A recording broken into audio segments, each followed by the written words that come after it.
মনের মুকুর গল্প পাঠের আসরে আমার সমস্ত প্রিয় বন্ধুদের জানাই সাদর আমন্ত্রণ।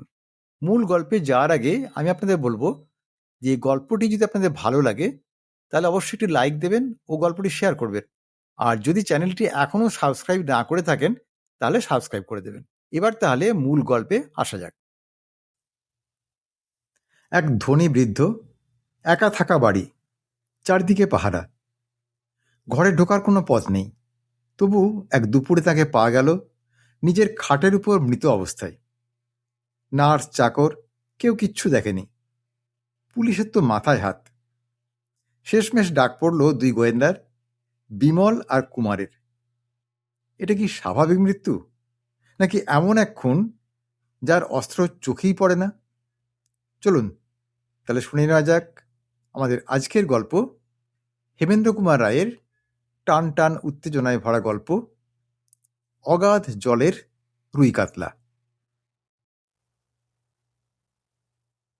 টেলিফোনের রিসিভার ধরে বিমল বলল, হ্যালো, কে? সুন্দরবাবু? নমস্কার মশাই, নমস্কার। কি বলছেন? আমাদের দরকার? কেন বলুন তো? পরামর্শ করবেন? কিসের পরামর্শ? রহস্যময় হত্যাকাণ্ড, আসামি নিরুদ্দেশ। কিন্তু সেজন্য আমাদের সঙ্গে পরামর্শ করে কি হবে বলুন? আমরা তো আর ডিটেকটিভ নই। আপনার ডিটেকটিভ বন্ধু জয়ন্তুর কাছে যান না।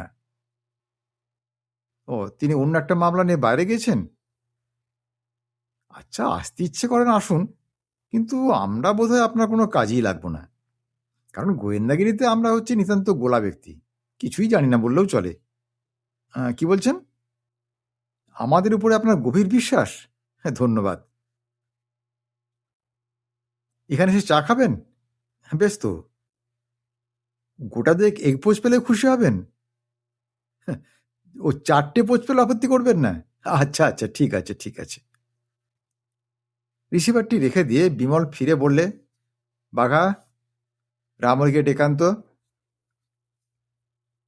বাঘা তখন উপর দিকে মুখ তুলে ল্যাজ নাড়তে নাড়তে ভাবছিল দেওয়ালে গা থেকে ওই টিকটিকিটাকে কি উপায়ে টেনে নিচে নামানো যায়। বিমলের ফরমাস শুনে সে তখনই ঘর থেকে বেরিয়ে গেল। মানুষের ছোট ছোট কোনো কোনো কথা কুকুর হলেও বাঘা বুঝতে পারত। যারা কুকুর পোষেন তারা এই কথা জানেন। একটু পরেই বাইরে থেকে রামহরির গলা পাওয়া গেল। আরে ছাড় ছাড়, ওরে হতচ্ছাড়া, কাপড় যে ছিঁড়ে যাবে। এমন ছিনে যোগ ধরিবাজ কুকুর তো কখনো দেখিনি। তারপরই দেখা গেল রামহরির কোঁচার খুঁট কামড়ে ধরে বাঘা তাকে টানতে টানতে ঘরের ভিতরে এনে হাজির করল। রামহরি বলল, খোকাবাবু, তুমি বুঝি বাঘাকে আমার পিছনে লেলিয়ে দিয়েছ? বিমল হেসে বলল, হ্যাঁ, লেলিয়ে দিইনি, তোমাকে ডেকে আনতে বলেছি। আচ্ছা শোনো রামহরি, মিনিট দশেকের মধ্যেই ইন্সপেক্টর সুন্দরবাবু এখানে এসে পড়বেন। আর তিনি তোমার হাতে তৈরি চার এগপোচের পরম ভক্ত, ওতে বুঝেছ? রামহরি ঘাড় নেড়ে বলল, সব সব বুঝেছি। কুমার ঘরের এক কোণে বসে একখানা মাসিক পত্রিকার পাতা উল্টাচ্ছিল। মুখ তুলে বলল, আর বুঝেছ রামহরি, আমাদেরও পেটে যে খিদে নেই এমন কথা জোর করে বলতে পারি না। রামহরি বলল, আচ্ছা আচ্ছা, সব বুঝেছি। তোমরা দুটিতেই যে বাঘার মতোই পেটুক আমি তা খুব ভালোই জানি। খাবারের নাম শুনলেই তোমাদের খিদে পায়। কুমার বলল, খাবারের নাম তো দূরের কথা রামহরি, তোমার নাম শুনলেই আমাদের খিদেই ঘুম ভেঙে যায়, বুঝেছ? হ্যাঁ, সব বুঝেছি।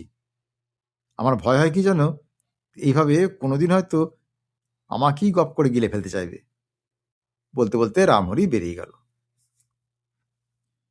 বিমল বলল, কুমার, সেই ড্রাগনের দুঃস্বপ্নের মামলার পর থেকেই আমাদের উপর সুন্দরবাবুর বিশ্বাস খুব প্রবল হয়ে উঠেছে দেখছি। কি একটা হত্যাকাণ্ড তদবির করার ভার পড়েছে তাঁর উপর, তাই নিয়ে তিনি আমাদের সঙ্গে পরামর্শ করতে আসছেন। কুমার বলল, হত্যাকাণ্ডটা নিশ্চয়ই রহস্যময়, নইলে পরামর্শের দরকার হতো না। অল্পক্ষণ পরেই মোটরে হর্নের আওয়াজ শুনে বিমল পথের ধারে জানলার কাছে গিয়ে দেখল গাড়ির ভেতর থেকে আত্মপ্রকাশ করছে সুন্দরবাবুর কাঁসা রেকাবির মতো তেলার টাক আর ধামার মতো মস্ত ভুঁড়ি। বিমল হাঁকল, রামহরি, অতিথি দ্বারদেশেই, তুমি প্রস্তুত হও। টেবিলের উপরে তখনও চা এবং খাবারের ধ্বংসাবশেষ পড়েছিল। বিমল সোফার উপরে ভালো করে বসে বলল, সুন্দরবাবু, এইবার আপনার হত্যাকাণ্ডের বর্ণনাটা শুরু করুন। সুন্দরবাবু বললেন, তাহলে শুনুন। যিনি খুন হয়েছেন তার নাম মোহনলাল বিশ্বাস। লোকটি খুব ধনী, আর তার বয়স 60-এর কম নয়। তিনি নিজের বাড়িতে একলাই বাস করতেন, কারণ তার স্ত্রী পুত্র কেউই আর বেঁচে নেই। আত্মীয়ের মধ্যে কেবল এক ভাগিনেয়। তিনি বর্তমানে তার বিষয়ের উত্তরাধিকারী। তার নাম ভূপতিবাবু। বেড়াতে আর শিকার করতে ভালোবাসেন বলে আজ 3 বছর ধরে ভারতের নানা দেশে ঘুরে বেড়াচ্ছেন। আর দ্বিতীয় কারণ হচ্ছে, কলকাতায় ভূপতিবাবুরও নিজের একটি বাড়ি আছে। মোহনবাবুর বাড়ির পেছনেই একটি 60-65 গজ লম্বা বাগান, তারপরেই ছোট রাস্তার উপরে ভূপতিবাবুর বাড়ি। মাসখানেক আগে মোহনবাবু নিউমোনিয়া রোগে আক্রান্ত হন। তার অবস্থা এমন খারাপ হয়ে পড়ে যে ভূপতিবাবু খবর পেয়ে বিদেশ থেকে চলে আসেন। তখন তিনি রেঙ্গুনে ছিলেন। তারপর কিন্তু মোহনবাবুর অবস্থা আবার ভালোর দিকে ফিরতে থাকে। ডাক্তারদের মতে ভূপতিবাবুর আশ্চর্য সেবা শুশ্রূষার গুণেই মোহনবাবুর অবস্থা হয় আবার উন্নত। কিন্তু তার জম তাকে ছাড়ল না। তার কাল ফুরিয়ে এসেছিল। পরশুদিন দুপুরবেলায় মোহনবাবু দোতলার ঘরে বিছানার উপরে আধশোয়া অবস্থায় খবরের কাগজ পড়ছিলেন। ঘরের ভেতরে আর কেউ ছিল না। পাশের ঘরে ছিল নার্স। মোহনবাবুর ঘরে ঢোকবার দরজা আছে মাত্র একটি। সেই দরজার সামনেই বারান্দার উপরে মাদুর বিছিয়ে বিশ্রাম করছিল বাড়ির পুরনো চাকর চন্দর। তাকে এড়িয়ে বা ডিঙিয়ে কোনো লোকের ঘরের ভিতরে ঢোকবার কোনো উপায় ছিল না। সে ছেলেবেলার থেকেই এই বাড়িতেই কাজ করছে। চন্দর এত বিশ্বাসী লোক যে সে সকল সন্দেহের অতীত। ভূপতিবাবু তখন আহার ও বিশ্রাম করবার জন্যে নিজেদের বাড়িতে গিয়েছিলেন। বাড়ির সদর দরজায় ছিল দারোয়ান। সে বলে, বাইরে থেকে কোনো লোক বাড়ির ভেতরে ঢোকেনি। চন্দর বলে, সে সম্পূর্ণ সজাগ ছিল। বারান্দা দিয়ে কোনো লোক তাকে পেরিয়ে ঘরের ভেতরে যায়নি। বেলা তখন 1:30। ঘরের ভিতর থেকে মোহনবাবু হঠাৎ উচ্চস্বরে আর্তনাদ করে উঠলেন। আর সেই চিৎকার শুনে পাশের ঘর থেকে নার্স ছুটে এলো। চন্দরও ধর্মর করে উঠে দাঁড়ালো। তারপর তারা দুজনেই একসঙ্গে দরজা ঠেলে মোহনবাবুর ঘরের ভেতরে ঢুকে পড়ল। মোহনবাবুর মুখ দিয়ে তখন ফেনা উঠছে, আর মুখ দিয়ে বেরোচ্ছে গোঁ গোঁ আওয়াজ। দেখতে দেখতে তার জ্ঞান লুপ্ত হয়ে গেল। নার্স ও চন্দর দুজনেই নিশ্চিতভাবে বলেছে, ঘরের ভিতরে মোহনবাবু ছাড়া দ্বিতীয় কোনো ব্যক্তি ছিল না। খবর পেয়ে ভূপতিবাবু বাড়ি থেকে ছুটে এলেন। তখনই ডাক্তারও এসে পড়লেন। কিন্তু তার সামনেই অল্পক্ষণ পরেই মোহনবাবুর মৃত্যু হলো। ডাক্তারের মতে মৃত্যুর কারণ হচ্ছে কোনো রকম তীব্র বিষ। অকারণে বিষ সৃষ্টি হয়নি। মোহনবাবুর কাঁধের উপর বিদ্ধ হয়েছিল অদ্ভুত একটি অস্ত্র। এমন অস্ত্র আমি জীবনে কখনো দেখিনি। তা এটা যে বিষাক্ত তাতে আর কোনো সন্দেহই নেই। এই দেখুন। বলি সুন্দরবাবু মোড়কের ভেতর থেকে সন্তর্পণে কাঠির মতন একটি জিনিস বের করলেন। বিমল সাগ্রহে সেটিকে নিয়ে পরীক্ষা করতে লাগলো। লম্বায় সেটি 1 বিঘত মতো হবে, আর চওড়ায় নুরুনের চেয়ে মোটা নয়। তার মুখটা তীক্ষ্ণ, আর একদিকে ইঞ্চিখানেক লম্বা একটি শোলার চোঙা বা নল বসানো। বিমল বলল, সুন্দরবাবু, এই কাঠিটি কোন কাঠ দিয়ে তৈরি বুঝতে পেরেছেন? না। সাগু কাঠ দিয়ে। দেখুন, কাঠ ফাট নিয়ে এখন আমার মাথা খাওয়ার সময় নেই। আমাদের এখন জানা দরকার ওই বিষাক্ত কাঠের সূচ দিয়ে মোহনবাবুকে আঘাতটা করলো কে। অস্ত্রটা তো আর আকাশ থেকে খসে পড়েনি। কুমার বলল, আচ্ছা, কার উপরে আপনার সন্দেহ হয়? দেখুন, কপাল দোষে সন্দেহ করবার কোনো লোকই পাচ্ছি না। ঘরের আশেপাশে হাজির ছিল কেবল 2 জন লোক, নার্স আর চন্দর।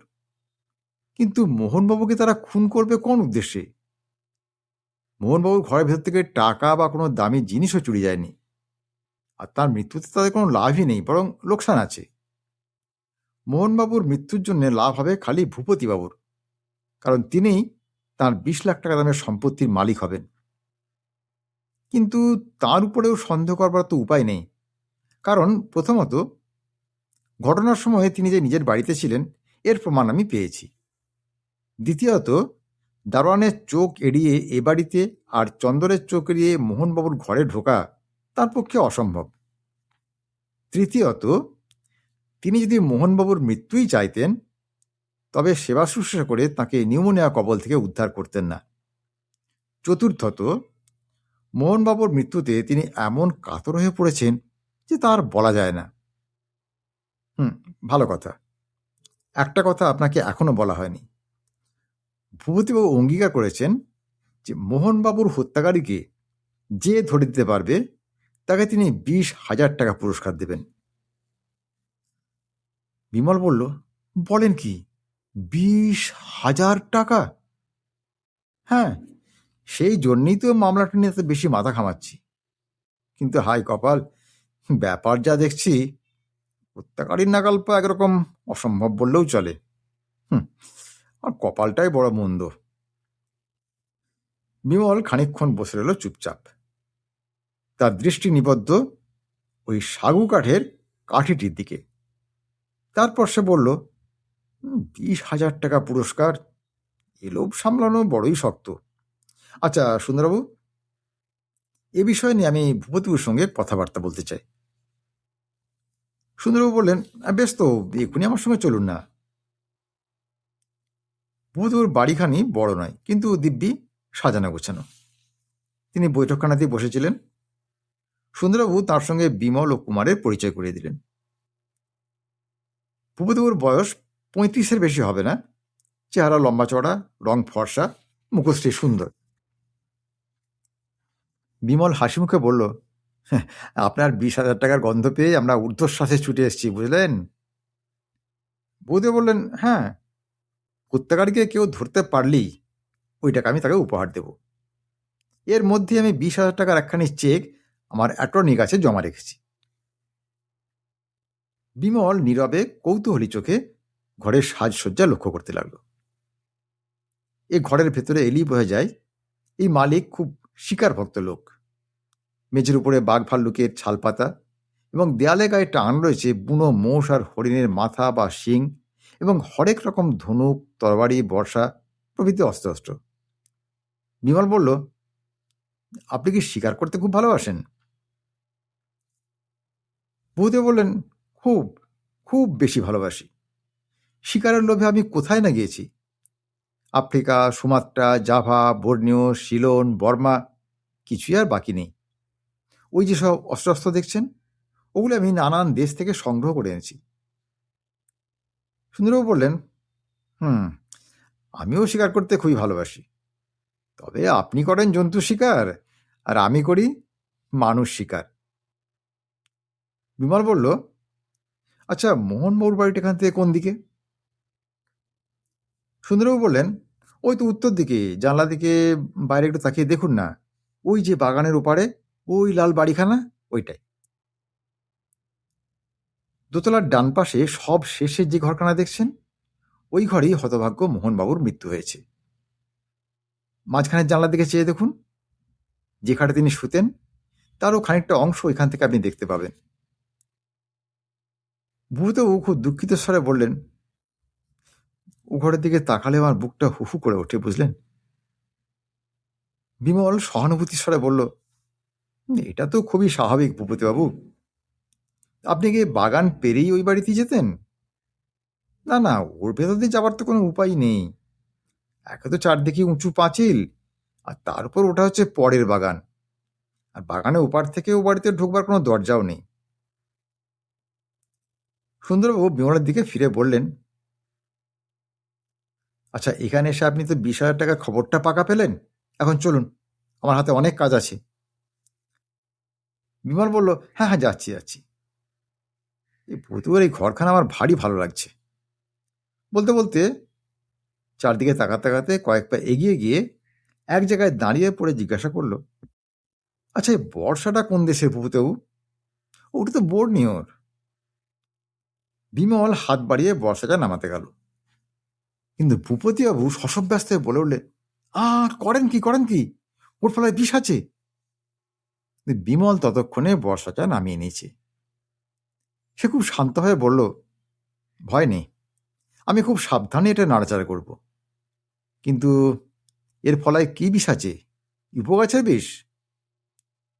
ভূপতিবাবু কিছুক্ষণ অবাক হয়ে বিমলের মুখের পানে তাকিয়ে থেকে ধীরে ধীরে বললেন, আপনি কি করে জানলেন? সে কথা জবাব না দিয়ে বিমল বলল, বর্ষার ডান্ডিটা তো দেখছি জাজাং কাঠে তৈরি। সুন্দরবাবু বললেন, এর ডান্ডিটা তো আবার ফাঁপা। এর কারণ কি বিমলবাবু? কারণ এর দ্বারা বর্ষা কাজ চালানো গেলেও আসলে এটি বর্ষা নয়। বর্ণীয়কে কি বলে ডাকা হয় ভূপতিবাবু?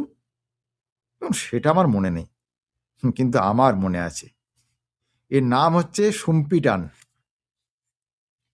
সুন্দরবাবু বললেন, বাবা কি বিচ্ছিরি নাম, কিন্তু আপনি জানলেন কেমন করে? আপনি কি বর্ণীয় গিয়েছিলেন নাকি? গিয়েছিলাম, সুম্পিটান ব্যবহার করতেও শিখেছিলাম। এটা একবার ধরুন না, আপনাকেও শিখিয়ে দিচ্ছে হাতে নাতের ব্যবহারটা। সুন্দরবাবু আঁতকে উঠে তাড়াতাড়ি ভুঁড়ি তুলে পিছিয়ে গিয়ে বললেন, আমি ওর ব্যবহারটা আবার শিখতে চাই না। শেষটা কি বৃষ্টি লেগে খুনটুন হব? আপনি ও আপদ রেখে দিয়ে আসবেন তো আমার সঙ্গে চলে আসুন, আমার হাতে ছেলে খেলা করার সময় নেই। আর একটু সবুর করুন সুন্দরবাবু, আপনাকে সুম্পিটানে বাহাদুরিটা না দেখিয়ে আমি এখান থেকে এক পাও তো নড়ছি না। হ্যাঁ, ওই সাউ কাঠের কাঠিটা আমাকে একবার দিন তো। সুন্দরবাবু কাঠিটা বিমলে হাতে দিয়ে আশ্চর্য স্বরে বললেন, আচ্ছা আপনার মতলবটা কি বলুন তো? বিমল জবাব না দিয়ে জানলার কাছে গিয়ে দাঁড়ালো। সাউকাঠের কাঠিটা আগে বর্ষার ফাঁপা ডান্ডির গর্তের মধ্যে ঢুকিয়ে দিল। তারপর জানলা গলিয়ে ডান্ডিটাকে দুই হাতের তলার দিকে ধরে উঁচু করে ফেলল। তারপর ডান্ডির তলার দিকে মুখ পুড়ে দুই গাল ফুলিয়ে খুব জোরে দিল বিষম একটা ফুঁ। বাগানের ওপারে মোহনবাবুর বাড়ির ছাদের উপর একটা চিল চুপ করে বসেছিল। হঠাৎ সে ঘুরতে ঘুরতে ধূপ করে মাটির উপরে পড়ে গেল। সুন্দরবাবু বিস্মিত স্বরে বললেন, কোথাও কিচ্ছু নেই, খামোখা চিলটা পড়ে গেল কেন? বিমল বর্ষাটা নামিয়ে সহজভাবেই বলল, আপনার সাউকাঠের কাঠিটা তার পায়ে গিয়ে বিঁধেছে। সুন্দরবাবু, সুম্পিটানের ইংরেজি নাম কি জানেন? Blow pipe. বর্ণীয় লোকেরা ব্লো পাইপে বিষাক্ত কাঠি ঢুকিয়ে এইভাবেই জন্তু বা শত্রু নিপাত করে। এই তীর কাঠির গতি বড় একটা কম নয়, 70 গজ দূরেও সে মারাত্মক। বর্ণীয়র কাঠিতে ইপো গাছের বিষ ব্যবহার করা হয়, কিন্তু আমার বিশ্বাস এই কাঠিতে অন্য কোন রকম বেশি তীব্র বিষ মাখানো হয়েছে। আরে ভূপতিবাবু, পায়ে পায়ে পিছু হটে যাচ্ছেন কোথায়? আমি সুন্দরবাবুর সঙ্গে কথা কইছি বটে, কিন্তু ওই আরশিখানার দিকে চেয়ে আপনার উপরে কিন্তু সজাগ দৃষ্টি রেখেছি। পালাবার চেষ্টা করবেন না। আমি বর্ষা শুনলে আপনি মারা পড়তে পারেন। আপনার মতো দুরাত্মার ছুঁচোকে বেড়ে আমি আর হাত গন্ধ করতে চাই না। আসল ব্যাপার কি জানেন সুন্দরবাবু? এই ভূপতি মোহনবাবুর লোক দেখানোর সেবা করেছিল, কারণ তার দৃঢ় বিশ্বাস ছিল তিনি এ যাত্রা কিছুতেই রক্ষা পাবেন না। কিন্তু মোহনবাবু যখন আবার সামলে উঠে ভূপতির 20 লক্ষ টাকার সম্পত্তি ফিরিয়ে নেবার জোগাড় করলেন, তখন ভূপতি মরিয়া হয়ে এই ব্লো পাইপের আশ্রয় নিতে বাধ্য হল। সে বর্ণীয়তে গিয়ে এই অস্ত্রটি ব্যবহার করতে শিখেছিল। এখান থেকে খাটের উপর শয্যাশায়ী মোহনবাবুকে দেখা যায়। এখান থেকে পথের কাঁটা সরালে ভূপতিকে কেউ সন্দেহ করতে পারবে না, কারণ বাংলাদেশের পুলিশ ওই সাগু কাঠের আসল রহস্য চিনবে কেমন করে? অতএব সে নির্ভাবনায় করে বসল 20,000 টাকার পুরস্কার ঘোষণা। ভূপতি হচ্ছে অগাধ জলে রুই কাতলা। কিন্তু তার দুর্ভাগ্যক্রমে পুলিশ দৈবগতিকে ডেকে এনেছে জল স্থল শূন্যের পরিব্রাজক বিমল আর কুমারকে। কাজেই ভূপতির পুরস্কারের ঘোষণা ব্যর্থ হল না। সে যখন ফাঁসি কাটে দোললীলার সুখ উপভোগ করবে, তখন আপনি আর আমি করব 20,000 টাকা আধা আধি ভাগ করে নেবার সাধু চেষ্টা। কি বলেন? সুন্দরবাবু পকেট থেকে হাতকড়া বার করে ভূপতির দিকে এগোতে এগোতে বললেন, হুম। সুন্দরবাবুর এই বিখ্যাত হুম হচ্ছে এক আশ্চর্য শব্দ। এর দ্বারা তিনি হাস্য, করুণ, রুদ্র, অদ্ভুত এবং শান্ত প্রকৃতির শাস্ত্রোক্ত 9 রকম রসেরই ভাব প্রকাশ করতে পারেন। আজকের গল্প তাহলে এখানেই শেষ করছি। গল্পটি কেমন লাগলো তা কমেন্ট করে জানাবেন, আর যদি ভালো লাগে তাহলে একটা লাইক দেবেন ও গল্পটি শেয়ার করবেন। আর যদি মনের মুকুর চ্যানেলটি এখনও সাবস্ক্রাইব না করে থাকেন তাহলে এখনই সাবস্ক্রাইব করে দিন। আজ তাহলে আসি বন্ধু, খুব শীঘ্রই আবার হাজির হব এরকম একটি সুন্দর গল্পের ভিডিও নিয়ে। ততক্ষণ সবাই খুব ভালো থাকুন, সুস্থ থাকুন, আনন্দে থাকুন। নমস্কার।